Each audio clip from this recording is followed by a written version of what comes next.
മോശയോട് ദൈവം പറയുകയാണ്, നീ നിൽക്കുന്ന സ്ഥലം വിശുദ്ധമാകയാൽ നിന്റെ കാലിൽ നിന്ന് നീ ആ ചെരുപ്പ് അഴിച്ച് കളയണം. കാരണം നീ നിൽക്കുന്ന സ്ഥലം അത് വിശുദ്ധ സ്ഥലമാണ്.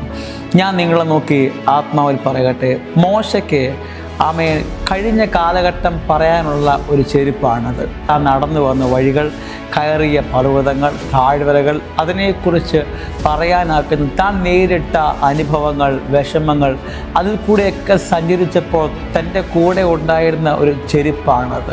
എന്നാൽ ദൈവം പറയുകയാണ്, നീ അതിനെ അഴിച്ച് കളയണം. ദൈവം പറഞ്ഞ വാക്ക് കേൾക്കാൻ തയ്യാറായപ്പോഴാണ് മുൾപ്പടർപ്പിനകത്ത് നിന്ന് ഇതുവരെ കേൾക്കാത്തൊരു ശബ്ദം താൻ കേൾക്കുകയാണ്. ആ ശബ്ദം തൻ്റെ ചരിത്രത്തെ തിരിക്കുന്നതായിരുന്നു. ആ ശബ്ദം തൻ്റെ ഡെസ്റ്റിനിയെ തിരിക്കുന്നതായിരുന്നു. ഞാൻ ആരെയും നോക്കി ഇന്ന് പകൽക്കാലം സംസാരിക്കട്ടെ. സ്തോത്രം. കഴിഞ്ഞ നാളുകളിലെ ചില കഥകൾ നമുക്ക് മറക്കാം.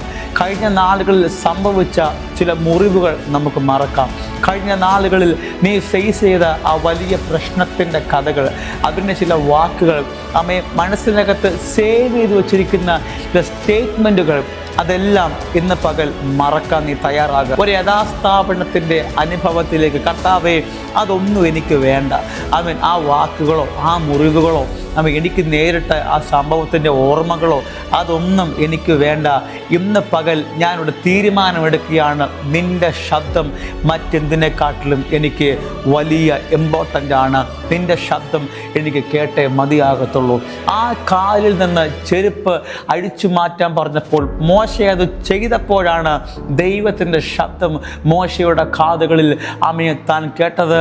ആ മുൾപ്പടർപ്പ് കത്തുന്നത്, ദൈവത്തിൻ്റെ മഹത്വം അവിടെ ഇറങ്ങുന്നത് മോശ കണ്ടത്.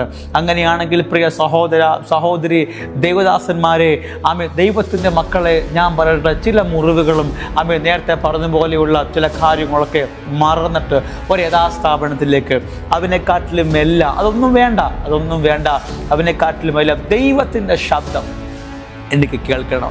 അവൻ എന്താണ് എന്നോട് സംസാരിക്കാനുള്ളത് അതെനിക്ക് കാണണം, അതെനിക്ക് കേൾക്കണം. ഇത് മാത്രമായി തീരട്ടെ ഇന്നത്തെ പ്രാർത്ഥനയും ആഗ്രഹങ്ങളും. ചിലതൊക്കെ ഹൃദയത്തിൽ ഇത് വൈപ്പ് ഔട്ട് ചെയ്ത് കളയാൻ തയ്യാറാണെങ്കിൽ ഞാൻ പറയട്ടെ, ഒരു വലിയ ശബ്ദം നീ കേൾക്കാൻ പോവുകയാണ്. നിൻ്റെ ചരിത്രത്തെ മാറ്റുന്ന, നിൻ്റെ ഡെസ്റ്റിനിലേക്ക് നിന്നെ കൊണ്ട് എത്തിക്കുന്ന, നിൻ്റെ തലകളെ ഉയർത്തുന്ന, നീ ആരാണെന്നുള്ള ബോധ്യം വീണ്ടും വീണ്ടും നിന്നെ ഉളവാക്കുന്ന, നിന്നെ പഠിപ്പിക്കുന്ന, നിന്നെ കേൾപ്പിക്കുന്ന ദൈവത്തിൻ്റെ ശബ്ദവും കേൾക്കാൻ നീ തയ്യാറാകുക.